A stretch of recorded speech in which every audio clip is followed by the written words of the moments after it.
గర్భధారణ, ప్రసూతి చికిత్స, పిల్లలకు చికిత్స వంటి అన్ని సౌకర్యాలు కలిగిన ఒక పరిపూర్ణమైన ఆసుపత్రి మన సుధా ఫర్టిలిటీ సెంటర్. కాంగ్రెస్ పార్టీకి సంబంధించినటువంటి ఎంపీటీసీ సభ్యులు కానీ, జెడ్పీటీసీ సభ్యులు కానీ, కౌన్సిలర్స్ కానీ, కార్పొరేటర్స్ కానీ అందరూ కూడా జగన్మోహన్ రెడ్డి గారి నాయకత్వం పట్ల అచంచలమైనటువంటి విశ్వాసంతోనూ విధేయతతో పార్టీ నిర్ణయానికి కట్టుబడి వైఎస్ఆర్ కాంగ్రెస్ పార్టీకి అండగా నిలబడినటువంటి పరిస్థితుల్లో నిజంగా ఒక రకంగా చెప్పాలంటే తెలుగుదేశానికి గతి లేనటువంటి పరిస్థితులు, అభ్యర్థులు కూడా పెట్టలేనటువంటి పరిస్థితుల్లో మా పార్టీకి సంబంధించి బొత్స సత్యనారాయణ గారు ఏకగ్రీవంగా గెలవడం జరిగింది. ఏది ఏమైనప్పుడు కూడా సహకరించినటువంటి ప్రజాప్రతినిధులందరికీ కూడా మనస్ఫూర్తిగా నేను హృదయపూర్వకమైనటువంటి కృతజ్ఞతలు కూడా పార్టీ పరంగా నేను తెలియజేస్తా ఉన్నా. ఇదే సందర్భంలో ఎందుకంటే వైఎస్ఆర్ కాంగ్రెస్ పార్టీలో మీ అందరికీ కూడా తెలుసు, రాష్ట్ర ప్రధాన కార్యదర్శిగా పార్టీకి సంబంధించి పార్టీ కేంద్ర కార్యాలయం ఇన్ఛార్జిగా ఓ పక్క పార్టీకి సంబంధించినటువంటి కార్యక్రమాలన్నీ కూడా నేను అధ్యక్షుల వారి అనుమతితో నేను ముందుకు తీసుకెళ్తున్నటువంటి పరిస్థితులు ఒక పక్క ఉన్నాయి. మరో పక్క శాసన మండలిలో ఎల్ఓపిగా లీడర్ ఆఫ్ అపోజిషన్ పార్టీగా పార్టీ అధ్యక్షులు జగన్మోహన్ రెడ్డి గారు నన్ను నియమించినటువంటి పరిస్థితులు కూడా మీ అందరికీ కూడా తెలుసు. కానీ ఈరోజు రాష్ట్రంలో జరుగుతున్నటువంటి రాజకీయ పరిణామాల ప్రక్రియలో ఆలోచన చేసిన, ఎందుకంటే ఈరోజు శాసన మండలి సభ్యునిగా ప్రమాణ స్వీకారం చేసినటువంటి బొత్స సత్యనారాయణ గారి గురించి ఆలోచన చేసిన నాకెందుకు అనిపించి నేను మా అధ్యక్షులు గౌరవనీయులు జగన్మోహన్ రెడ్డి గారిని కలిసి ప్రస్తుతం ఉన్నటువంటి పరిస్థితుల్లో లీడర్ ఆఫ్ అపోజిషన్గా బొత్స సత్యనారాయణ గారిని పెడితే బాగుంటుందనే భావాన్ని ఆయన ముందు వ్యక్తం చేసినప్పుడు ఆయన కూడా నేను చెప్పినటువంటి మాటకి ఆలోచన చేసి ఒకసారి నువ్వు ఆలోచన చేసుకో, ఎందుకంటే నువ్వు చెప్తున్నటువంటి మాట పార్టీ పరంగా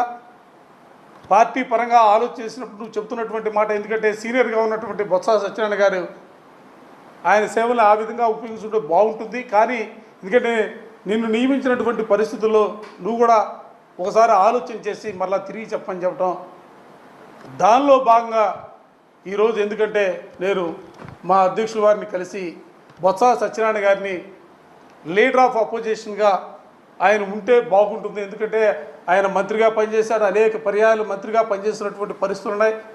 పార్టీ నిర్మాణానికి సంబంధించి కూడా అనేక సంవత్సరాలుగా ఆ రోజు కాంగ్రెస్ పార్టీలో ఉన్న, ఆ తర్వాత వైఎస్ఆర్ కాంగ్రెస్ పార్టీలోకి వచ్చిన తర్వాత కూడా పార్టీ పరంగా కూడా ఆయన అన్ని సంస్థాగతంగా జరిగినటువంటి మార్పులకి చేర్పుల్లో కూడా ఆయన కూడా దోహదపడినటువంటి పరిస్థితులు ఉన్నాయి. ఆయన ఉంటే బాగుంటుందనే ఆలోచన అధ్యక్షుల వారు చెప్తే తప్పనిసరిగా ఆయన ఆమోదించారు. అందుకని ఆంధ్రప్రదేశ్ శాసన మండలికి సంబంధించి లీడర్ ఆఫ్ అపోజిషన్గా బొత్స సత్యనారాయణ గారిని ఈరోజు ఎందుకంటే నేను రాజీనామా లేఖను కూడా పంపించడం జరుగుతూ ఉంది. ఎందుకంటే పార్టీకి పరంగా కూడా నేను మరోపక్క పార్టీ కేంద్ర కార్యాలయంలో పర్యవేక్షకుగా ఉంటా ఉన్నాను కాబట్టి బాధ్యతలు కూడా నాకు కూడా చాలా ఉన్నాయి. కాబట్టి ఈ లీడర్ ఆఫ్ అపోజిషన్కి బొత్స సత్యనారాయణ గారు ఉంటే బాగుంటుందనే భావంతో ఈరోజు ఆయన్ని లీడర్ ఆఫ్ అపోజిషన్గా నిర్ణయించడం జరిగింది. అధ్యక్షుల వారి ఆమోదంతో ఇవాళ లీడర్ ఆఫ్ అపోజిషన్గా పెడితే బాగుంటుందని చెప్పి ఆయన కూడా ఓకే అనడం జరిగింది. Thank you. వైఎస్ఆర్ కాంగ్రెస్ పార్టీలో జెండా పట్టుకున్న ఆ రోజు నుంచి ఈ రోజు వరకు కూడా పార్టీ బాగుండాలా, మా నాయకుడు జగన్మోహన్ రెడ్డి గారు ఈ రాష్ట్రానికి సంబంధించి ఆ రోజు ప్రతిపక్ష నేతగా పనిచేసినటువంటి పరిస్థితులు కానీ, ముఖ్యమంత్రిగా 5 సంవత్సరాలు పరిపాలన చేసినటువంటి పరిస్థితుల్లో కానీ, మరలా తిరిగి రాష్ట్రంలో ఇవాళ ప్రజల గొంతుగా ఆయన ముందుకు సాగుతున్నటువంటి వైనంలో మేమందరం కూడా కార్యకర్తలుగా, క్రమశిక్షణ కలిగినటువంటి కార్యకర్తలుగా జగన్మోహన్ రెడ్డి గారి నాయకత్వంలో పనిచేయాలనే భావంతో మేము ముందుకు సాగుతాము తప్ప ఎప్పుడు కూడా పదవుల్ని ఆశించి ఆ పదవుల కోసం ఆరాటపడే మనస్తత్వమో లేకపోతే ఆ పదవుల కోసం ఏదో పరుగుడే మనస్తత్వం కలిగినటువంటి వ్యక్తులుగా మేము ఎవ్వరూ కూడా వైఎస్ఆర్ కాంగ్రెస్ పార్టీలో లేరు. నేనే కాదు, చాలామంది నాయకులు ఈ రోజున తిరిగి రాష్ట్రానికి జగన్మోహన్ రెడ్డి గారు మరలా ముఖ్యమంత్రి కావాలా, జగన్మోహన్ రెడ్డి గారు మరలా ముఖ్యమంత్రి కావడం అంటే ఈ రాష్ట్రంలో ఉన్నటువంటి పేద ప్రజలకు సంబంధించినటువంటి ఆలోచనలు కానీ ఆశయాలను కానీ ఆయన ముందుకు తీసుకెళ్తాడనే ఒక నమ్మకం విశ్వాసంతో ఇవాళ మేమందరం కూడా ముందుకు సాగుతూ ఉన్నాం. అందుకే పదవుల గురించి ఎప్పుడు కూడా మేము ఆలోచించే ప్రశ్నే లేదు. మా నాయకుడు జగన్మోహన్ రెడ్డి గారు, వ్యక్తిగతంగా నేనైతే నా దేవుడు జగన్మోహన్ రెడ్డి గారు అని చెప్పి నేను ప్రతి సందర్భంలో కూడా చెప్తున్నటువంటి మాట. అందుకే ఇవాళ మేము ఏ పదవులు ఆశించే పరిస్థితి లేదు. జగన్మోహన్ రెడ్డి గారి నాయకత్వంలో జెండా బుధాన్ని పెట్టుకుని ముందుకు సాగే కార్యకర్తలుగా మేమంతా కూడా ముందుకెళ్ళడానికి తయారుగా ఉన్నాం. పార్టీలో ఇప్పటికే నేను పార్టీ కేంద్ర కార్యాలయానికి సంబంధించి పర్యవేక్షకుడిగా ఒక ముఖ్యమైనటువంటి భూమికని నేను పోషిస్తా ఉన్నాను. ఎందుకంటే అధ్యక్షుల ఆదేశాలతో రాష్ట్రంలో పార్టీకి సంబంధించినటువంటి అనేక కార్యక్రమాల్ని ముందుకు తీసుకెళ్లే బాధ్యతని నేను వాళ్ళ ముందుకు తీసుకెళ్తా ఉన్నా. ఇంతకంటే బాధ్యత ఉంటుంది నాకు, పెద్ద బాధ్యత నా మీద ఉన్నటువంటి బాధ్యతే. అన్నిటికంటే కూడా మా నాయకుడు తిరిగి రాష్ట్రానికి ముఖ్యమంత్రి కావాలా, ఆ ముఖ్యమంత్రి చేసుకోవడానికి సంబంధించి నేనైతే ఇది త్యాగం అని కూడా అనుకోను. ఎందుకంటే బాధ్యత, నాకు ఒక బాధ్యత.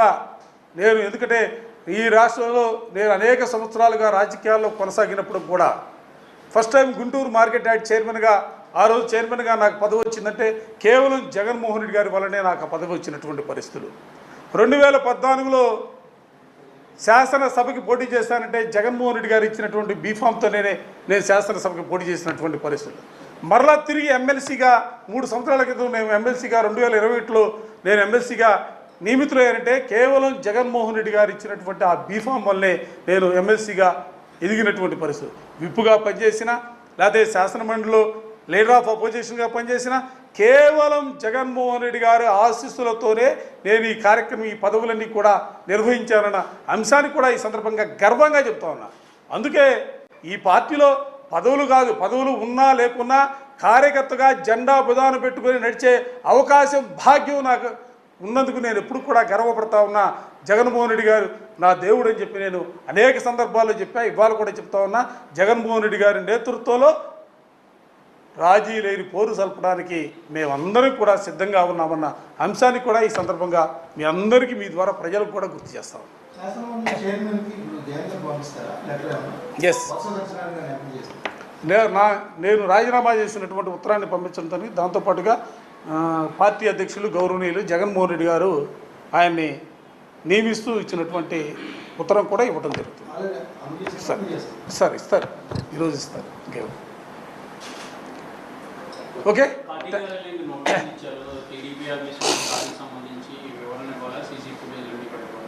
దానికి సంబంధించి ఇప్పటికే నోటీసుకి తిరిగి సమాధానం కూడా ఇవ్వడం జరిగింది.